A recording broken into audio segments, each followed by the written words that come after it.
Good afternoon, everyone. My name is Rachel McGill. I am the Healthcare Workforce Liaison for JMG.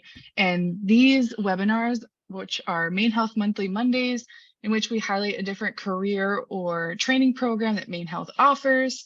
We're going to highlight nursing careers today. And this is really exciting to see who we have on the call. We have Lisa LeDuc, who is the Program Manager for Academic Affairs and Workforce Development within MaineHealth. We have Jessica Peterson, who is a practicing nurse, and she's going to give us some really great insights. You'll see my partner, Ginger Lee Smith, is on the call right now. She popped some comments into the chat. Ginger's going to ask a question to those of you who have full classes participating today. If you could just let her know the number of students that you have sitting in your classroom, that would be fantastic. This video obviously is going to be recorded. We're going to post it on JMG's YouTube page at the end of this. I will have poll question that comes up for just to kind of poll the audience. These are anonymous, so not meant to scare you in any way. Give your best guess. Just gives us a sense of what's going on out there, what you guys think of these topics. And then the last thing I have is there will be a brief survey that pops up on your screen at the end. If you have time to complete that survey, we'd really appreciate it. It does really help with future programming when we review those responses. Okay, so we will have another participant, another panelist joining us, but I will introduce him when he gets here. So without further ado, I'm going to turn to you, Jessica, and put you on the hot seat first. Yeah, no problem. So would you mind giving us a little bit about your background? What's your story? How did you land in nursing? Did you always know you wanted to be in healthcare? Could you give us some background on, what your career trajectory was? Absolutely. So in high school, I had no idea I wanted to be in healthcare. The funny thing is my mother knew I wanted to be in healthcare, but told me that. And as a high school student, I said, I would like to go in a different direction. And lo and behold, I came back to nursing. She was right. But I started my career. I went to college for communications for, a focus in TV, radio, film. I graduated, and unfortunately, the job market at the time was not great for that field. It was in 2008. There was a lot of 2009, and there was a lot of, there was recessions. There was high unemployment rate. So I refocused where I would want to be in life. And my sister, who is an ER trauma nurse at Boston Medical Center, and if anybody knows anything about Boston Medical Center, it is high acuity. There's a lot of sick patients. There's a lot of volume that goes through that emergency room. So she grabbed me, took me in to see a day in the life. And from that moment on, I was just hooked. So from there, I started my process of getting my second bachelor's degree, started with your anatomy and physiology and your science classes at a local community college. I went to Quincy College, and then was able to get into an accelerated nursing program at UMass Boston. It was a 15-month, really fast, immersive program to get you to your bachelor's of science in nursing. From there, I was fortunate enough to get into a new graduate program at a smaller community hospital in Brockton, Massachusetts. And there I started in med surg and tele. Medical surgical specialties are generally what nurses in nursing school are trained to do. It's your bedside nursing. You learn head to toes. You learn how to give medications, how to prioritize. And that was a great jumping off point for me, just figuring out and getting my footing in nursing and as a new professional. I was able to then transfer into Boston Medical Center, and I joined my sister at the same hospital, but I stayed in med surg to continue learning and growing and developing as a nurse, and had the great opportunity to transfer into high risk obstetrics. So labor and delivery, mother baby. And from there, that's been my career path for the past 6-7 years.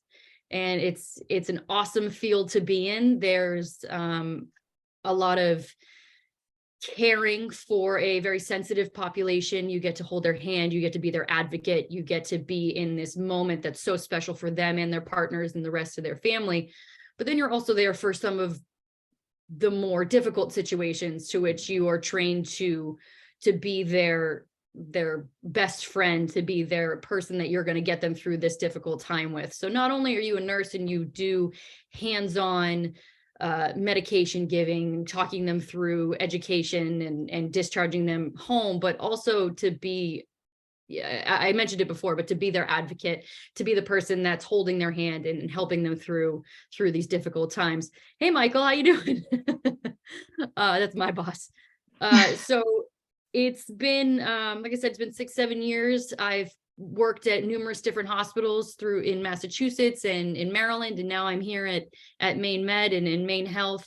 And no matter where you go, you can always be a nurse. So if anybody is interested in travel nursing or wanting to see different parts of the world, nursing, you are going to be loved and appreciated everywhere that you go. But to give you a little bit of a day in the life of a nurse, you start your day, depending on what shift you work. I'm just going to go with day shift. You start your day somewhere around 7 a.m. and you get report from the off-coming nurses. In my field, you usually have 1 or 2 patients. So they give you a detailed report of who this person is, what their background is, what their medical history is, and what the steps are going forward in your day. From there, I go and I introduce myself to the patients. We talk about what we're going to do for the day, how can I help them, and anything important that they need to know in that moment.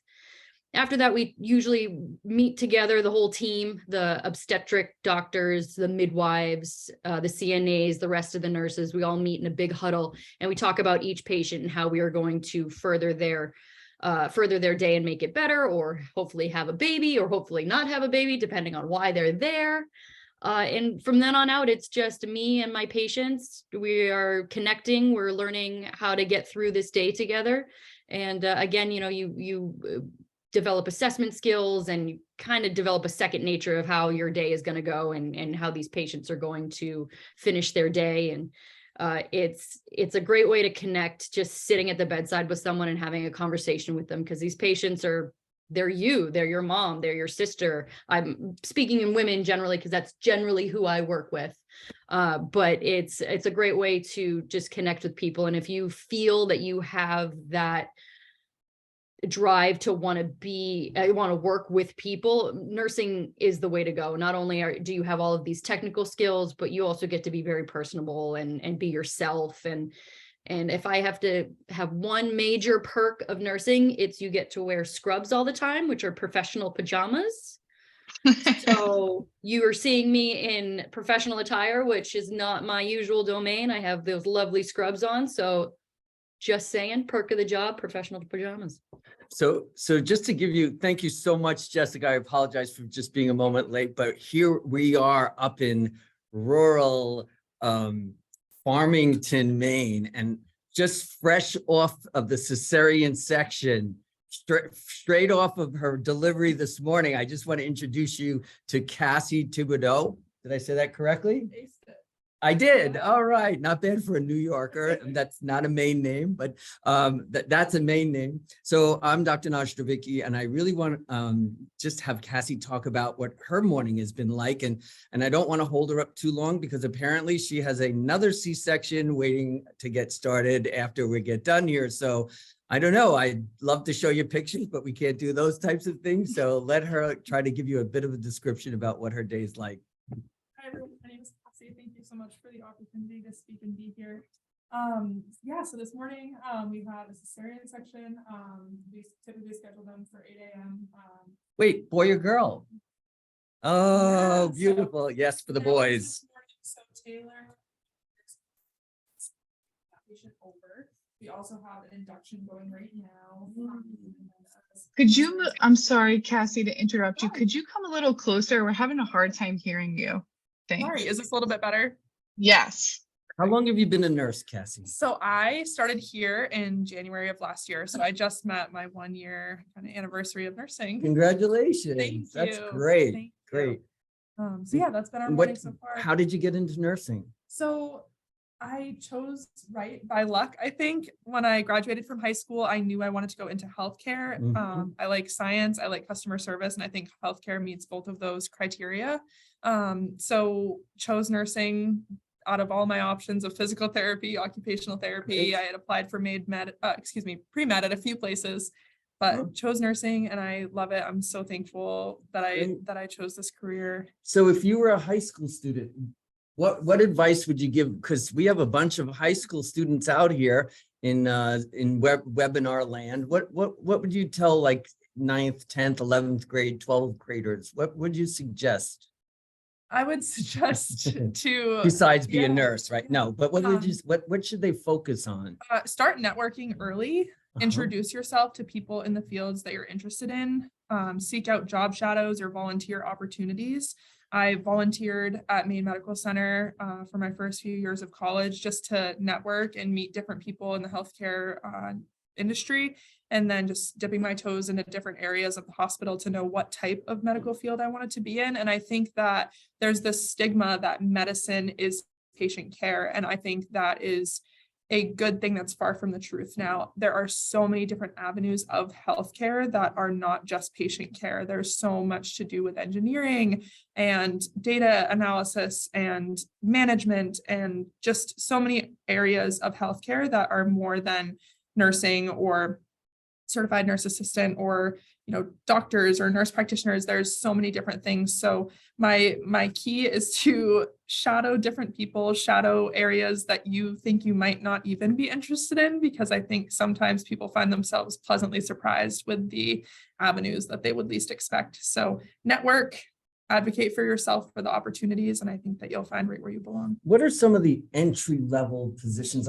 Because I understand it's so hard for us in healthcare to provide opportunities to shadow. As much as we would like to give everyone the opportunity to spend the day in Cassie's shoes and follow her around, it's, there's patient privacy concerns, there's infection control concerns. So we can't really do that. We have so many concerns that limit the amount of shadowing. What are some entry level positions that you see that people could apply for or might be helpful for them? Yeah, of course. I think some really great areas just that I'm familiar with. I'm sure there's many other jobs than what I'm on the list here, but patient service representatives, so people that work in registration and get people admitted to the hospital clerically. And then like the certified nursing assistant option requires some job training. However, there's an abundance of opportunities, especially here at Franklin Memorial. We've got a CNA apprentice program that is just starting next month, where that education is paid for you as long as you choose to work here when you've completed that. That's one of those earn while you learn programs, correct? Yeah. Oh, great. And I think that's a great opportunity to not have to make a financial investment, but investing in your future and investing in your job opportunities. So I think those are two really great entry-level jobs. Unit coordinator jobs we have here at this hospital, which are certified nursing assistants that take on a more clerical role in some regards. Those are kind of three entry-level jobs that I'm most familiar with that I encourage people to consider. Okay, so who does the lab drawing?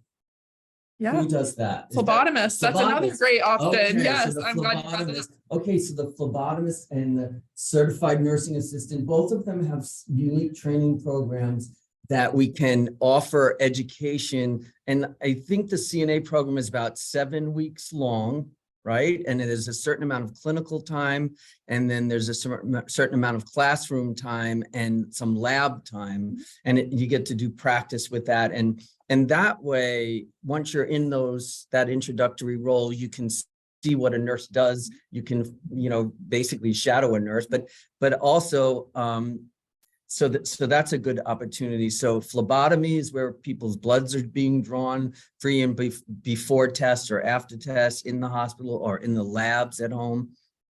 Great. And what about technician roles? Do you have any direction on them? What do they look like? Yeah, I have a brief description. I've had the opportunity to float down to the ER periodically and to see what the ED techs do down there. Very, very important roles, as every healthcare is, but playing a role similar to that of a CNA, however, a little bit different kind of task related things. I don't know much about their jobs. I wish I knew more. What I do know though, is that it's a great way to get your foot in the door of healthcare. So I appreciate you bringing up that as an Great. option as well. Great. So CNA phlebotomy, there's also mental health technicians for specialty areas like in Maine behavioral health, we have a lot of opportunity there. How did you, back to your path, how did you get so lucky? Because I hear it's kind of hard to get a role as a labor and delivery nurse in your first job. I did get very lucky. I was originally planning on entering my nursing world in the emergency room. I thought that's what I wanted for myself. But through a program here at Farmington, they encourage new grad nurses to scope out opportunities on each department here. So I have been on med surg. I had done a few days in day surgery. I did a couple days in the ER.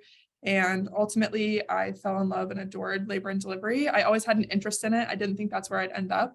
Right. But I had the pleasure of ending up there. They had a preceptor available for me so I could start, and it all just fell into place that I could end up here. So in other words, describe what a preceptor does. So a preceptor is someone, in my sake, a experienced nurse who is able to guide me and educate me in my new role. So someone that I can aspire to be like. And I had the pleasure of having multiple different preceptors, which was so resourceful. I think that sometimes people think that that's a disadvantage, not getting to stick with one person all the time, but it was amazing because I got to learn so many different nurses' approach to care and different ways of charting and different ways of navigating their day and task management. So a preceptor is someone that you learn from during your time on orientation, and then you have an open conversation with them throughout your time of being a preceptee and discuss, as each day progresses, where you feel like you're proficient or where you feel like you need some more education. And ultimately your preceptor kind of guides you to be the one who is working independently. Wonderful. Do you still work with your preceptor now? I do. And they still precept me, especially in labor and delivery. I think that it's challenging to ever become proficient because evidence-based practice is always changing. And there's so many different types of deliveries and different types of complications that can occur. So the people who did precept me and now have me in a position to be a labor delivery nurse independently for the most part, I still reference them almost daily when I work alongside them. So great, wonderful. Jessica, do you was that similar to your experience as a nurse? Absolutely. Yeah. So it's same thing, 8 years ago, trying to be a labor nurse in Massachusetts was almost impossible. So we took different paths to get to where we wanted to be. Like Cassie, I thought I was going to go into emergency medicine, and then you got a taste of labor and delivery, and my whole world just completely changed. Thankfully, I was lucky enough to follow some wonderful preceptors in my time as well, who are some of my closest friends today, even though I don't work with them anymore. So your preceptors and your mentors, they really become your really good friends, and a lot of them your family. It is a wonderful community that really sticks together, and we are supportive, and they have your back. And it's one of those things, if you're struggling, you can reach out to your preceptor, you can reach out to your teammate on the floor that day, and there's always going to be someone to help you or guide you where you need to be. And Cassie, what type of nursing program did you go to? I did a bachelor program at the University of Southern Maine. So USM. Yeah. Okay, good. Started just upon college graduation and went right for my bachelor's degree. So you went from high school right to a 4-year college for your bachelor's degree. Yes. And Jessica, is that the same pathway that you took? No, I mentioned it prior to you jumping on. I did the accelerated program. So this is my second bachelor's degree, which in my so you're program, an overachiever. Yeah, definitely. Good. But in my program, there was people that were coming straight from, they graduated a 4-year college and decided they wanted to go into nursing. And there were some people that were in their like 40s and 50s who decided they wanted a different career than their finance career, and they decided that they wanted that more personal touch and came into nursing. So we did find a lot of those non-traditional people coming into healthcare to sort of during the pandemic as well, but even before that, really really people whose roles in life weren't very they didn't get a lot of great satisfaction from what they were doing, and they really wanted to help people. So they thought nursing would be really a wonderful way to do that. And even when we thought during the pandemic, the numbers of coming into nursing school would drop because of all the difficulties, we actually did see a rise in the numbers of people wanting to come into nursing school. And so I also want to mention this is that, so your accelerated program was 18 months because you already had a bachelor's degree in another program, and you had to complete some of those prerequisites and co-requisites such as anatomy and physiology, microbiology, English. And so the sciences, so math is a science, nursing is a science as well as an art. Right. And so we do have the maths, the sciences. We also have to take some liberal art courses that you have as electives to come in, because we really want people to be well-rounded in the profession. And I want to mention here that since we're talking about pathways into nursing, I did a very different type of entry. I'm the youngest of a large family, and we didn't have a lot of resources, and basically we were poor. And so what that meant for us was that, I had to really get making money pretty early. And I didn't have the ability to go to school, a four-year college. And so while I was in high school, I went to a vocational high school. So like a trade school, and I became a licensed practical nurse within that in that period of time. And they do have CNA programs within your high school programs. So you can become a CNA. You can also become a licensed practical nurse.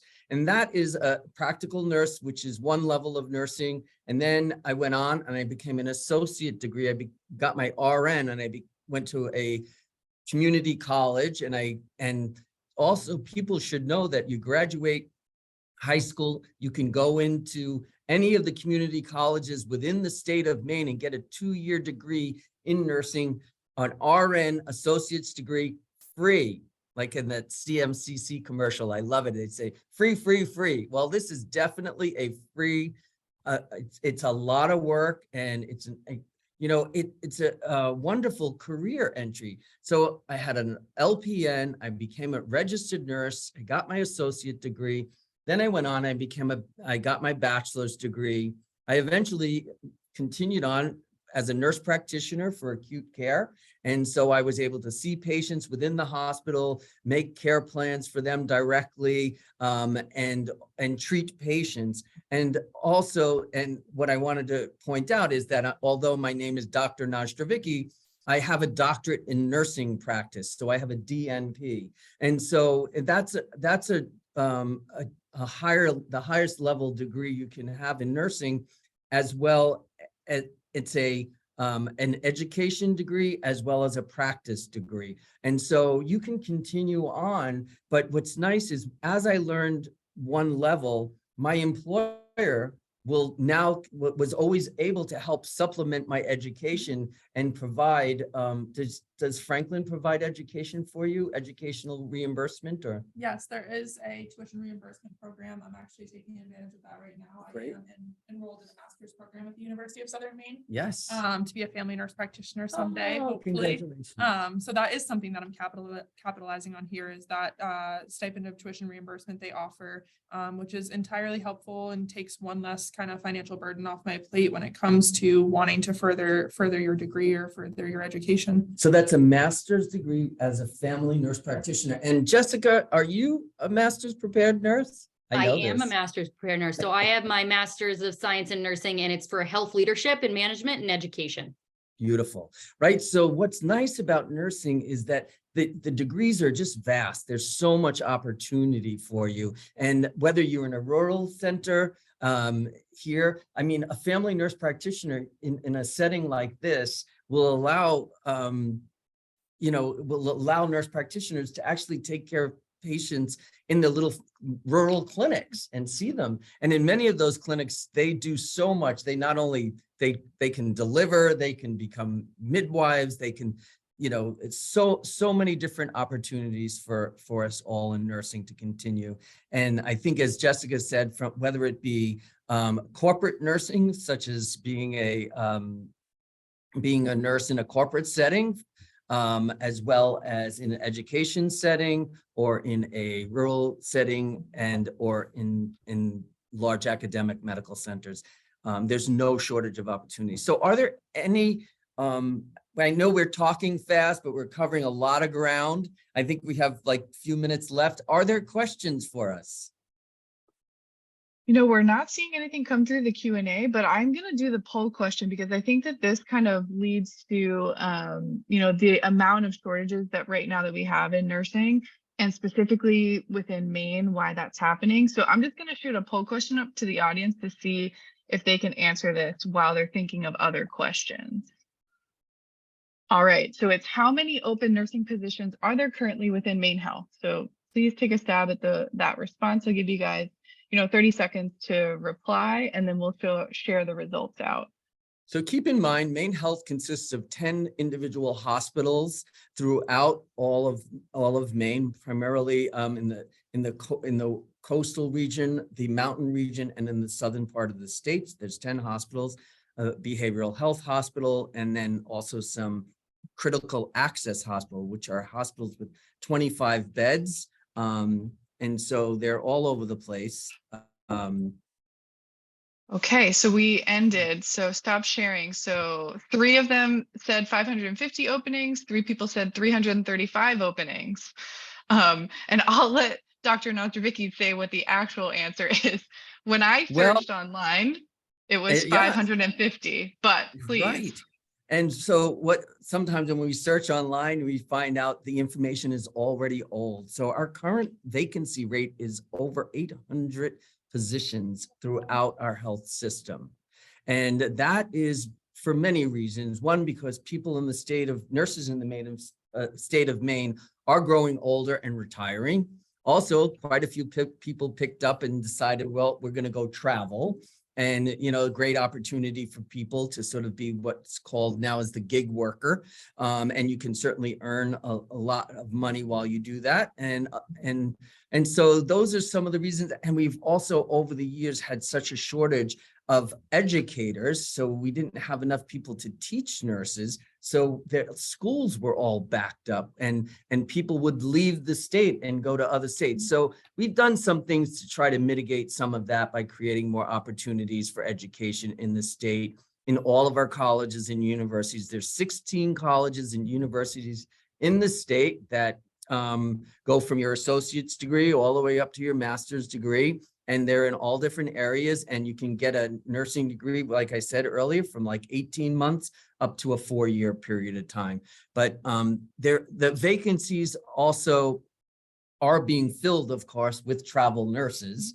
And so that becomes, hard for the system to maintain. And that's why we're really interested in helping people get interested in nursing, answer as many questions as we can, and support our new and young nurses here in the state. So.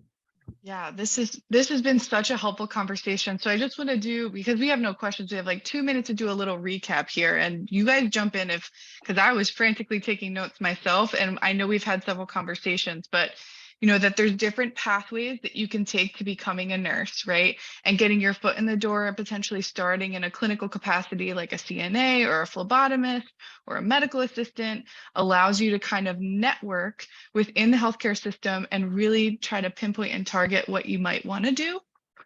And then taking advantage of what's happening in our state right now, where we have the free community college tuition, where you can go get your 2-year degree for free right now. And MaineHealth then has, the tuition reimbursement on the back end. So if you decide to progress even further in your education, you can do that without really having that financial implication and debt burden that we have seen a lot of generations prior kind of have, having to deal with now. And then I do want to also say that the one thing we didn't mention, besides the number of vacancies, what's the average nursing salary for the starting salaries within the state? And that has gone up significantly over the years because the demand for nurses is quite high. But Lisa and I used to look this up all the time and so I think it's somewhere in the.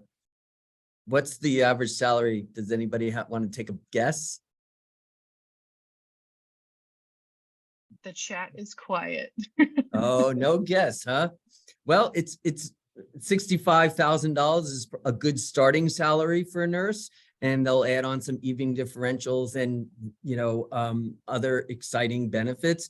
But once you start working, you do manage to do some overtime. And so easy $65,000-$75,000 is your degree, is your starting salary. And once you walk out of a tuition-free school and earn that, it's an amazing return on investment, even if you had to pay your community college or your college. So I think the investment is well worth it.